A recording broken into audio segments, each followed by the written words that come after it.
എളുപ്പത്തിലൊരു ഡോക്ല എങ്ങനെയാണ് ഉണ്ടാക്കുക നോക്കാം. നല്ല ടേസ്റ്റി ആയിട്ടുള്ള ഡോക്ല. കുറച്ചും കൂടി സോഫ്റ്റ്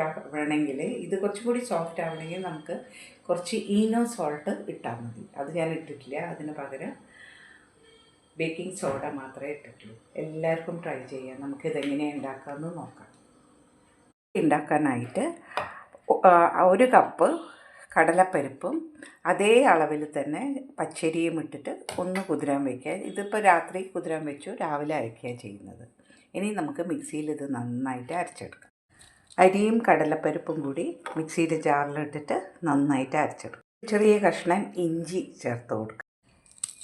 3 പച്ചമുളക് കട്ട് ചെയ്തിട്ട് കൊടുക്കുക. 1/2 കപ്പ് തൈര് ഇതിൻ്റെ കൂടെ ഒഴിച്ച് കൊടുക്കുക. ഇതിൽ വെള്ളം ചേർക്കാതെയാണ് അരച്ചെടുക്കുന്നത്.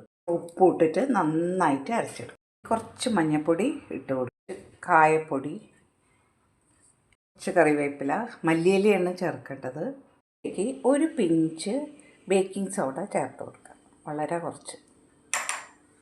നന്നായിട്ട് ബീറ്റ് ചെയ്തെടുക്കുക. അടുത്തതായി നെയ്യ് പുരട്ടിയ ഒരു പാത്രത്തിലേക്ക് ഈ മാവ് ഒഴിച്ചു കൊടുക്കുക. മുകളിലായിട്ട് കുറച്ച് കറിവേപ്പില ഇങ്ങനെ വിതറി കൊടുക്കുക.